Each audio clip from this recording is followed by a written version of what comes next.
Hi అండి, అందరికీ నమస్కారం. మీరు చూస్తున్నారు అడ్డూరి ఛానల్. నా పేరు అడ్డూరి. ఈరోజు మనం మాట్లాడుకున్నది ఎపిసోడ్ 34 గురించి, ఫ్రైడే రాత్రి జరిగిన ఎపిసోడ్ గురించి మాట్లాడుకుంటాం. అయితే ఇక్కడ తనూజ ఎవరైతే పవన్ కళ్యాణ్ వీళ్ళిద్దరూ జంటగా ఉన్నారో ఈ సాక్రిఫైస్ విషయం వచ్చేసరికి, అంటే ఇమ్యూనిటీ నీకు కావాలా నాకు కావాలా అనే విషయంలో వాళ్ళిద్దరికి బిగ్ బాస్ ఆప్షన్ ఇచ్చినప్పుడు పవన్ కళ్యాణ్ అయితే తనూజ గారిని రిక్వెస్ట్ చేశాడు. ఏమని, నాకు తెలుసు కదా, నాది కొద్దిగా క్రిటికల్గా ఉంటుంది అనుకుంటున్నాను. అంటే ఆయన ఉద్దేశం ఏంటంటే, ఈమె సెలబ్రిటీ, తను నార్మల్ కాబట్టి, కామన్ మ్యాన్ కాబట్టి కొద్దిగా ఓటింగ్లో ఏమన్నా ఎఫెక్ట్ ఉంటుందేమో, అక్కడ కాంపిటీషన్ ఎక్కువ ఉంది, సెలబ్రిటీస్ కూడా ఉన్నారు నామినేషన్స్లో, కాబట్టి ఈ వీకు ఓటింగ్ ఏమైనా ఎఫెక్ట్ అయ్యి తనకు ఎఫెక్ట్ అవుతుందని రిక్వెస్ట్ చేసుకున్నాడు. దానికి గాను తనూజ గారు కూడా ఓకే అన్నారు. బట్ నేననేది ఏంటంటే, ఆ విషయంలో తనూజ గారిది తప్పేం లేదనిపిస్తుంది. ఒక మంచి అండర్స్టాండింగ్తోనే తనకి పవన్ కళ్యాణ్కి ఒక కట్సి వేలో ఇచ్చింది. ఆ విషయంలో మాత్రం తనూజ గారిది నాకు బాగా నచ్చింది. ఆ విషయంలో ఆమె తీసుకొని ఉండని. కానీ ఇక్కడ దివ్య గారు కానీ, భరణి గారు అవ్వచ్చు, లేదంటే ఇమాన్యుల్ అవ్వచ్చు, వీళ్ళందరూ కూడా ఆమెతో వారించేది ఏంటంటే, ఎందుకు ఆ అవకాశం ఇచ్చావు, అది ఆప్షన్ ఏదో నువ్వే తీసుకోవచ్చు కదా, నీ ఇండివిజువల్ గేమ్ నువ్వు ఆడాలి కానీ కళ్యాణ్కి ఎలా ఇస్తావు అనేది వీళ్ళు ఆమెతో వారించే విషయం. కాకపోతే తనూజకి ఏంటంటే, డెఫినెట్గా తనూజ గారు అక్కడైతే మాత్రం కొంచెం తన మీద ఒక కట్టసీతోనే అవకాశం ఇచ్చింది. ఎందుకంటే ఆయన కామన్ మ్యాను, దట్టు కొంత గేముల్లో అక్కడక్కడ పొరపాట్లు జరగవచ్చు, ఫస్ట్ వీక్లోగా ఆయన పెర్ఫార్మెన్స్ లేకపోవడం వల్ల అవ్వచ్చు, ఆడియన్స్లో ఆయనకంటూ కొంచెం బ్యాక్ ఉంది, ఆ ఓటు పడకపోవచ్చు. ఏమికంటే సెలబ్రిటీ అవ్వడం వల్ల కానీ, సీరియల్లో నటించడం వల్ల ఆమె కొద్ది ఓటింగ్ శాతం ఉండడం వల్ల ఆలోచించింది ఇచ్చింది అనేది నా ఫీల్. అయితే తనూజకి ఫేవర్ చేద్దామని ఉద్దేశమో, లేకపోతే కళ్యాణ్ గారి మీద ఉన్న ఏమన్నా కోపం ఉందా అనేది నాకు తెలియదు. కానీ కళ్యాణ్ గారి విషయంలో మాత్రం దివ్య గారు కావచ్చు, ఇమాన్యుల్ గారు కావచ్చు, కొద్దిగా అగెనెస్ట్గా ఉండి మాట్లాడారని అనిపించింది. నువ్వెందుకు ఆప్షన్ తీసుకున్నావు, లాస్ట్ వరకు వెయిట్ చేసి ఇద్దరిలో ఎవరో పెర్ఫార్మెన్స్ ఇస్తే వాళ్ళకి ఇద్దామనేది ఇవ్వచ్చు కదా, ముందే ఎందుకు కమిట్మెంట్ ఇచ్చావు అని తనూజ గారిని వీళ్ళు క్వశ్చన్ చేస్తున్నారు. బట్ ఒకటి, వాళ్ళిద్దరుకున్న బాండింగ్, లేకపోతే వాళ్ళిద్దరు ఆడిన విధానాన్ని బట్టి వాళ్ళకున్న అండర్స్టాండింగ్ వేరుంటుంది, బయట నుండి చూసేవాళ్ళకి అది వేరుంటుంది రిలేషన్. ఇప్పుడు భరణి గారు దివ్య గారికి ఎందుకు సాక్రిఫైస్ చేశారని మిగతా వాళ్ళు అడిగితే అది వాళ్ళిద్దరికి అర్థమైంది తప్ప బయట వాళ్ళకి ఎలా అర్థమైంది? సో ఇది ఎవరి ఆట వాళ్ళది, ఎవరి బాండింగ్ వాళ్ళది ఉంటుంది. 2 డేస్లో జరిగిన పరిణామాల్లో ఆమెకి ఆయన మీద ఏదైనా అభిప్రాయం కలిగి ఇవ్వాలి తనకైనా అనిపించి ఉండొచ్చు. సో మెనీ థింగ్స్ ఉంటాయి అక్కడ. కాబట్టి అంత సింపుల్గా చెప్పే విషయం కాదది. దానికి తనేదో లాస్ చేసుకుంది, తను తప్పు చేసింది అనేది కరెక్ట్ కాదనేది నా ఉద్దేశం ఈ విషయంలో. సో తనూజ గారు ఏదైతే చేశారో 100% ఆమెకు న్యాయంగానే అనిపించింది, న్యాయంగానే చేసింది అనేది. అలాగే ఫ్లోరా గారు ఏదైతే సంచాలకుగా చేశారో, అలాగే ఏదైతే సంచాలకుగా ఫ్లోరా గారు ఉన్నారో, సుమన్ శెట్టి గారి విషయంలో ఆమె తీసుకున్న డెసిషన్ కరెక్ట్ అంటారా? నాకైతే కరెక్ట్ అనిపిస్తుంది. ఎందుకంటే మేబీ ఆమె టచ్ చేసింది అయితే మేము చూసాను, లైవ్లో కూడా చూసాను, అది అయితే నాకు కనిపించలేదు. బట్ యాజ్ అ సంచాలకుగా ఉంది, గమనించి వార్నింగ్ ఇచ్చిన తర్వాతే తీసింది. సో డెఫినెట్గా ఆమె చెప్పింది రైట్ అయి ఉండొచ్చు అనేది నా ఫీలింగ్. బట్ అది వీకెండ్లో మనం చూడాల్సి ఉంటుంది, అది ఎంతవరకు అని. కానీ సుమన్ శెట్టి గారు ఎప్పుడూ లేనిది దీన్ని డిఫెండ్ చేయడానికి అయితే గట్టిగా ట్రై చేశారు. ఎందుకంటే వన్స్ ఎలిమినేట్ అయిపోయిన తర్వాత ఆయనకు వచ్చే ఛాన్సులు పోయాయి కాబట్టి ఇదే. సో దానివల్ల జరిగే నష్టం తీవ్రంగా ఉంటుంది అనేది. ఇంకోటి ఏంటంటే, ఇది ఫైనల్ రౌండ్, దీని తర్వాత స్కోర్స్ అనేవి మారుతాయి. డేంజర్ జోన్లో ఉండేవాళ్ళు డేంజర్ జోన్లో ఉంటారు. సో ఈ వాటర్ ఏదైతే టబ్లో మునిగిన విషయం, కాలు సపోర్ట్ తీసుకున్నాడు అనేది ఫ్లోరా గారు ఎలిమినేట్ చేసిన విషయం.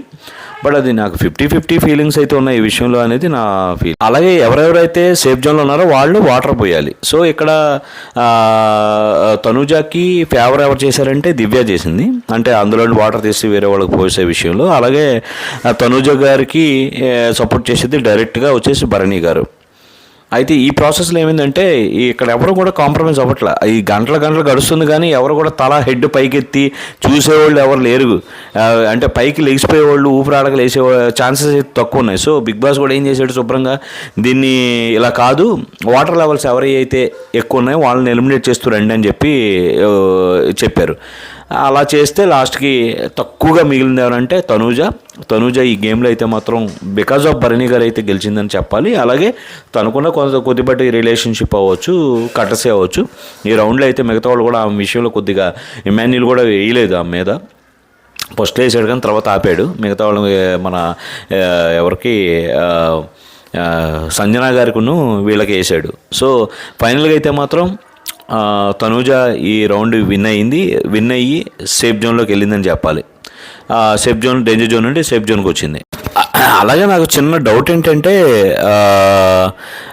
ఈ గేమ్ బిగ్ బాస్ కన్ఫ్యూజ్ అయ్యాడేమో అనిపించింది. ఎందుకంటే ఫస్ట్ ఈ ఆట రూల్స్ ఏం పెట్టాడు, వాటర్ ఎవరైతే వద్దనుకుంటున్నారో వాళ్ళ దాంట్లో నింపుకోండి అని చెప్పి అన్నారు. సేఫ్ జోన్లో ఉన్న వాళ్ళు, ఈ డేంజర్ జోన్లో ఉన్న వాళ్ళు ఆడే ఆటలో ఈ స్విమ్మింగ్ పూల్ నుండి ఎవరైతే వద్దనుకున్నా ఆ స్విమ్మింగ్ పూల్లో వాటర్ పోయాలి. ఈ వాటర్ ఎద్దరు తట్టుకోలేక ఎవరైనా ఇలా మొహం పైకి పెట్టి ఉంటుంది కదా, ఊపిరాడికి ఎవరైనా పైకి లేచిపోతే వాళ్ళు అవుట్ అనేది పెట్టిన రూల్. కానీ నాకు తెలిసి బిగ్ బాస్ రూల్ మర్చిపోయాడా లేకపోతే ఏంటని నాకు అర్థం కాలేదు. లాస్ట్కి వచ్చేసరికి వీళ్ళేమో మొహం పైకి ఎత్తట్లా. సో బిగ్ బాస్ కూడా ఏం చేశాడు, మీకు అర్థం కాలేదా గేము, ఈ గేమ్ అది కాదు, ఏదైతే వాటర్ లెవెల్స్ ఎవరి దాంట్లో ఎక్కువ ఉన్నాయో వాళ్ళని ఎలిమినేట్ చేయి ఫ్లోరా అని చెప్పి అనేసరికి నాకు కూడా ఏం అర్థం కాలేదు. ఎందుకంటే పెట్టిన రూల్ ఏంటి, బాడీ పైకి ఎవరైతే లేపేస్తారో ఫస్ట్ వాళ్ళు ఎలిమినేట్ అన్నారు. అంతేగాని పూల్లో వాటర్ ఎవరిది ఎక్కువ ఉంటే బజర్ నొక్కేలోపు వాళ్ళది అవుట్ అనే కాన్సెప్టే పెట్టుంటే అసలు లోపల వీళ్ళు పడుకోవడం ఎందుకు, డైరెక్ట్గా ప్రతి పూల్కి వాళ్ళ పేర్లు పెట్టేసి ఇట్టిండట్టు వాటర్ వేసేసుకోండి, బజర్ నొక్కేలోపు ఎవరి దాంట్లో అయితే ఎక్కువ ఉంటే వాళ్ళు అవుట్ అంటే ఆ లెక్కలోనే ఆడేవాళ్ళు కదా. సో నాకు ఎందుకో ఈ గేమ్ అయితే మాత్రం ఫస్ట్ అనుకున్న రూల్ ఒకటి, నెక్స్ట్ చివరికి వచ్చేసరికి రూల్ మార్చేసిన బిగ్ బాస్ రూల్ మార్చేసాడేమో నా ఫీలింగ్, అంతే కదా. ఇంకో విషయం, ఇక్కడ ఏదైతే ఏమి సేఫ్ జోన్లో గెలిచిందో తనూజ, గెలిచిన తర్వాత కనీసం రీతు చౌదరి వచ్చి తనకి షేక్ హ్యాండ్ కానీ హగ్ కానీ అసలు కంగ్రాచులేట్ చేయలేదనేది తనూజ ఫీలింగ్. ఒకటి నేను ఆల్రెడీ లాస్ట్ ఎపిసోడ్లో కూడా నేను చెప్పాను, వీళ్ళిద్దరి మధ్య వార్ నడుస్తుంది, ఎందుకంటే డిమాండ్ పవన్ వల్ల ఏం బెనిఫిట్ అయిపోతుంది అనేది తనూజ ఫీలింగ్. 100% తనూజకి ఏంటంటే కులిబొత్తనం ఉంటుంది. ఎలా అంటే ఆమె మీద అటెన్షన్ ఉంచాలి మిగతా వాళ్ళందరూ అనుకుంటుంది, ఆమె ఇంపార్టెన్స్ ఇవ్వాలనుకుంటుంది. రాంగ్ అది. ఇప్పుడు సిచ్యువేషన్ ఒకరోజు ఒక గేమ్ ఒకలా ఉన్నప్పుడు నాకు జోడీ ఒకరు వచ్చినప్పుడు నా జోడీకి నేను హెల్ప్ చేస్తాను. నేను థర్డ్ పర్సన్ గురించి ఆలోచిస్తే నాకు టీమ్ స్పిరిట్ పోయిద్ది, నేను మోసం చేసినట్టు లెక్క, నా పక్కన ఉన్న వ్యక్తిని మోసం చేసినట్టు లెక్క. అలాగే ఇంకోటి, ఒక వ్యక్తికి నేను కమిట్మెంట్ ఇచ్చినప్పుడు డెఫినెట్గా కమిట్మెంట్కి కట్టుబడి ఉండాలి. నేను ఆ క్రాస్ చేసి వచ్చినట్లయితే నేను న్యాయం చేసినట్టు కాదు, చూసేదానికి కూడా చండాలంగా ఉంటుంది. సో డిమాండ్ పవను రీతు చౌదరి ఒక టీంలో ఉన్నప్పుడు డెఫినెట్గా టీమ్ గేమ్ ఆడతారు, ఎందుకో వేరే వాళ్ళ గురించి ఎందుకు ఆలోచిస్తారు. సో ఆ విషయంలో తనూజ ఫ్రెండ్షిప్ చూడమంటే చూడక్కర్లా, నేనైతే అదే అంటున్నాను. తను ఏంటంటే కుళ్ళుబోతనం కొద్దిగా ఎక్కువ ఉంటుంది, అందుకనే రీతు చౌదరిని దూరం పెట్టింది. ఆటోమేటిక్గా ఆ గ్యాప్ అయితే పెరిగిపోయింది. అంటే ఒక రకమైన మాటలు మాట్లాడుతుంటారు. నిన్న ఇదే భరణి గారు, ఇప్పుడు భరణి గారు గెలిపించారు కదా, 1 day బిఫోర్ ఇదే భరణి గారి గురించి నలుగురిలో కూర్చొని రాంగ్గా మాట్లాడింది. డేంజర్ జోన్లో ఉన్న హౌస్లో కూర్చొని అక్కడ సంజన గారు ఆల్రెడీ భరణి గారి గురించి నెగిటివ్గా మాట్లాడుతుంటే అక్కడికి వెళ్ళి వాళ్ళందరిలో కూర్చొని అక్కడ ఒక ఆపోజిట్లో 7 కూర్చొని ఉంటే మాటలు చెప్పడం కాదు, టేక్ కేర్ అంటాడు, అదంటాడు ఇదంటాడు, బట్ మాటలు వచ్చి నాకు హెల్ప్ చేస్తేనే కదా, అంతేగాని మాట్లాడే అందరూ చెప్తారు అని చెప్పి ఆయన గురించి అంత నెగిటివ్గా మాట్లాడింది. ఇప్పుడు అదే 7 దగ్గరికి వెళ్ళి మరి భరణి గారి వల్ల ఇప్పుడు సేఫ్ జోన్ అయింది కదా, వెళ్ళి చెప్పొచ్చు కదా. అది జనాలు చూస్తున్నారన్న విషయం తనూజ గారు మిస్ అవుతున్నారనిపిస్తుంది. అది రాంగ్ అసలు. అంటే ఆమెకు ఫేవర్ చేస్తే ఒకలా మాట్లాడుతుంది, ఫేవర్ చేయకపోతేనేమో నెగిటివ్గా మాట్లాడుతుంది ఆ వ్యక్తి గురించి. రీతు చౌదరి మొన్నటి వరకు బెస్ట్ ఫ్రెండ్ కదా, మరి ఈరోజు బ్యాడ్ అయిపోయిందా? ఇప్పుడు రాంగ్ రీతు చౌదరిది కాదు, తనూజదే రాంగ్. నువ్వు నిన్నే చూడాలి, లేకపోతే నిన్నే పట్టించుకోవాలి. ఒక ఫ్రెండ్గా, ఒక ఫాదర్ అనుకున్నప్పుడు, లేకపోతే ఒక ఫ్రెండ్ అనుకున్నప్పుడు అంటే కష్టం. సిచ్యువేషన్ బట్టి వాళ్ళ టీమ్మేట్స్కి వాళ్ళు వాల్యూ ఇస్తారు. అదే నేను ఫస్ట్ చెప్పేది. అలాగే ఇప్పుడు రాలేదని అంటున్నారు అంటే అక్కడ ఆ విషయం ఎవరితో భరణి గారితో షేర్ చేసుకుంది. కనీసం హెల్ప్ షేక్ హ్యాండ్ ఇవ్వలేదు డాడీ, నాన్న ఏమి ఇవ్వలేదంటే, నిజంగా చెప్తాను భరణి గారు చాలా బ్యాలెన్స్డ్, ఒక్క మాట కూడా నోరు జారలేదు. నోరు జారకుండా ఒక స్మైల్ ఇచ్చేసరికి లేచి వెళ్ళిపోయారు. అలా అని వ్యంగ్యంగా ఒక రకమైన నెగిటివ్ సెన్స్ వచ్చేలాగా కూడా ఆమె కాస్త చూసిన అవ్వలేదు. నిజంగా అదే అంటున్నాను, నెగిటివ్ ఉన్నా పాజిటివ్ ఉన్నా మనం బ్యాలెన్స్డ్గా ఉండాలి. ఆయన అన్నం పెట్టడానికి ట్రై చేస్తే కూడా ఇదే తనూజ నాకు వద్దు నేను పెట్టుకుంటానని చెప్పేసి దొబ్బేమంది. సో అది బ్యాడ్ బిహేవియర్. ఇప్పుడు తనూజ గారికి ఫ్యాన్స్ అంటే నాకు తెలిసి కళ్ళు మూసుకొని ఫ్యాన్స్ అవుతున్నారో ఏమో కానీ నాకు తెలియదు, కానీ తప్పు జరిగినప్పుడు తప్పు అని చెప్పాలి. ఇదే తనూజ గారు నేను కూడా అభిమానిస్తాను. బట్ తప్పు జరిగినప్పుడు తప్పు అని చెప్పాల్సిందే, తప్పదు. అలాగే సంజన గారు ప్రతి ఒక్కరిని హెల్ప్ కావాలి, హెల్ప్ చేయట్లేదు అని అంటారు. ఇప్పుడు అక్కడ మిగిలిపోయింది ఎవరు? ఎమాన్యుల్, పవన్ కళ్యాణ్, అలాగే తనూజ మిగిలిపోయింది. ఇప్పుడు ఏమి టచ్ చేసి ఇప్పుడు లైట్ కెప్టెన్సీ టాస్క్ గురించి నేను మాట్లాడుతున్నాను. కెప్టెన్సీ టాస్క్ సంబంధించి అందరూ ఎవరెవరైతే కెప్టెన్సీ ఎలిజిబిలిటీ ఉన్నారో వాళ్ళందరూ బయటికి వెళ్ళిపోయిన తర్వాత ఇప్పుడు మిగిలింది ఎవరు? కెప్టెన్సీకి సంబంధించి టాస్క్లో చాలా వింతలు విడ్డూరాలు జరిగాయని చెప్పాలి. ఎందుకంటే ఇక్కడ కెప్టెన్సీ టాస్క్ కూడా చాలా విచిత్రమైన గేమ్. ఇది ఫస్ట్ టైం అన్ని సీజన్లో కూడా ఇది డిఫరెంట్ కెప్టెన్సీ టాస్క్ అని చెప్పాలి. అందులో ఏంటంటే ఎవరైతే కెప్టెన్సీ కంటెండర్షిప్కి పోటీ పడుతున్నారో వాళ్ళందరూ లైట్ ఉంటుంది పైన. ఇక్కడ ఏంటంటే ఫైండింగ్ చేయాలి, ఎవరు వీళ్ళ లైట్ ఆర్పారు అనేది గెస్సింగ్ చేయాలి. అది ఎలాగో అంటే సంజన గారిది కీ రోల్ అని చెప్పాలి. సంజన గారు ఎవరినైనా పంపించాలి అనుకుంటే వాళ్ళని టచ్ చేస్తారు. వాళ్ళు వచ్చి కళ్ళగంతలు కట్టుంటే అందరికీ ఎవరైతే వెళ్ళి సెలెక్ట్ చేసుకుంటుందో వాళ్ళు కళ్ళగంతలు తీసి వచ్చి మిగిలిన సభ్యుల్ని ఒక లైట్ ఆపేయాలి. ఆపేసిన తర్వాత మళ్ళీ యథావిధిగా వెళ్ళిపోయి ఆయన చైర్లో ఆయన కూర్చుంటాడు కళ్ళగంతలు కట్టుకొని. మళ్ళీ ఓపెన్ చేసిన తర్వాత ఎవరి లైట్ అయితే ఆరిపోయారో తను వచ్చి సంజన సెలెక్ట్ చేసిన వ్యక్తి ఆయన గెస్ చేయగలగాలి ఆ లైట్ ఎవరు ఆర్పుంటారు మిగతా సభ్యులు అనేది. ఇది గేమ్. ఈ ప్రాసెస్లో భరణి గారు కానీ, రాము కానీ, దివ్య కానీ వీళ్ళందరూ అవుట్ ఆఫ్ ద గేమ్ వెళ్ళిపోయారు. బాగానే మిగిలింది ఎవరంటే పవన్ కళ్యాణ్, తనూజ, ఎమాన్యుల్. ఇక్కడ గేమ్ ఎవరిది? సంజన గారు చేసే దాన్ని బట్టి గేమ్ టర్నింగ్ అవుద్ది అక్కడ వాస్తవం చెప్పాలంటే.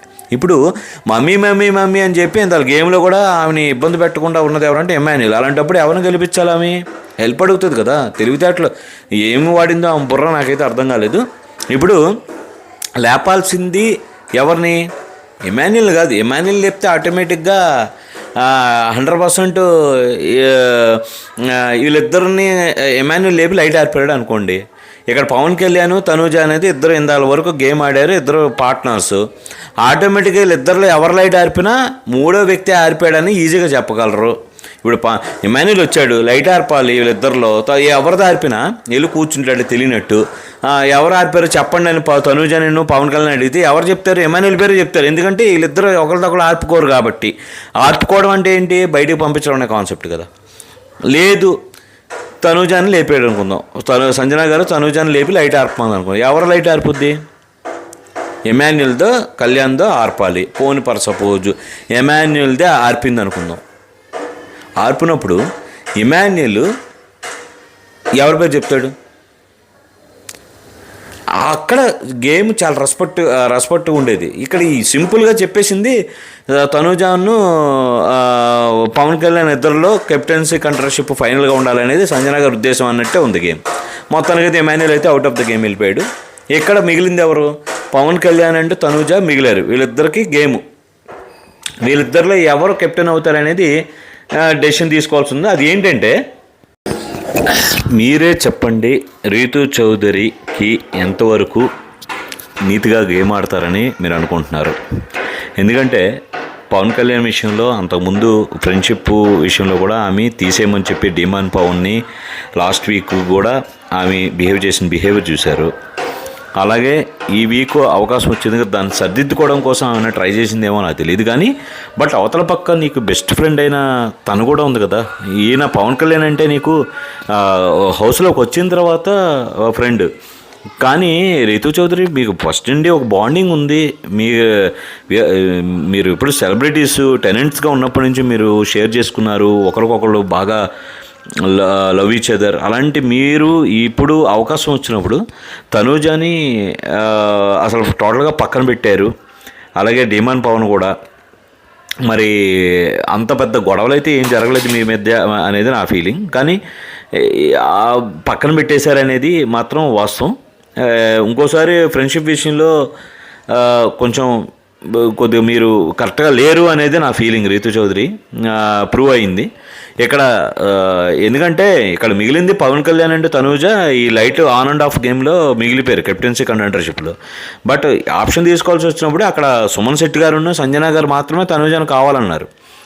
మిగిలిన ముగ్గురు కూడా తను పవన్ కళ్యాణ్ సపోర్ట్ చేశారు. సో దానివల్ల పవన్ కళ్యాణ్కి ఇచ్చారు. ఎవరంటే రీతు చౌదరి, డీమాన్ పవన్, శ్రేజ వీళ్ళని కోరుకున్నారు. సో అందుకని మొత్తానికైతే కెప్టెన్సీ ఈ వారం పవన్ కళ్యాణ్ అయ్యాడు. మొత్తానికి ఎపిసోడ్ లాస్ట్లోకి మాత్రం తనుజకి నాన్న అనేవాడు, భరణి అనేవాడు గుర్తున్నాడు అని అర్థమైంది. అసలు నిన్నటి వరకు నాన్న అసలు మీకు సపోర్ట్ చేయట్లేదు, దివ్యతో ఉండిపోతున్నాడు, అసలు మాటలు తప్ప చేతలు లేవు, చేతల్లో చూపిస్తేనే కదా అప్పుడు కదా తెలుసుద్ది ఇన్న ఆమె ఇప్పుడేమో అందరిని పట్టుకొని ఏముంటుంది, ఈ ఏదైతే కెప్టెన్సీ కంటర్షిప్లో ఓటేయలేదు అనేసరికి నాకు ఎవరైనా సపోర్ట్ ఉన్న అందరూ గ్రూపిజం చూసుకుంటున్నారు, ఒక్క నాన్నే నాకు సపోర్ట్ చేస్తున్నాడు అని. మరి ఇదే కృతజ్ఞత, ఇదే మాట మరి త్రూఅవుట్ ద ఎపిసోడ్స్ అన్నీ ఉంటాయా? ఉండవు. ఎందుకు ఉంటాయా? ఉండవంటే ఇవి పార్ట్ ఆఫ్ ద గేమ్. ఈరోజు భరణి గారు నీకు సపోర్ట్ చేశారని రేపు నెక్స్ట్ వీక్లో సపోర్ట్ చేస్తారని అనుకోకూడదు. ఎందుకంటే నెక్స్ట్ వీక్ నీలాగా ఇంకోళ్ళు ఎవరైనా వెళ్తే వాళ్ళకి చేయాలనుకుంటారు ఇచ్చిన మాట కోసం. సో ఇక్కడ ఎవరికైనా హెల్ప్ చేస్తారంటే బికాస్ ఆఫ్ ద కమిట్మెంట్. ఏదో ఒక కమిట్మెంట్, బాండింగ్ వల్ల, రిలేషన్షిప్ వల్ల, లేదంటే ఇంకోటో లేకపోతే వాళ్ళ బెనిఫిట్ పొందడం వల్ల అవ్వచ్చు, కమిట్మెంట్ అవుతారు. ఆ కమిట్మెంట్ ప్రకారం హెల్ప్ చేయాలనుకుంటారు. అంతే తప్ప ఇక్కడ ఏం పర్సనల్గా ఎవ్వరు బయట నుండి బ్లడ్ రిలేషన్తో రాలేదు. సో ఇది నా ఫీలింగ్. ఇది నా వరకు అయితే ఇది నా ఫీలింగ్ ఈ ఎపిసోడ్కి సంబంధించి. అండ్ రేపు శనివారం, ఆదివారం జరిగే నాగార్జున గారి ఎపిసోడ్స్లో మళ్ళీ కలుద్దాం. Thank you so much.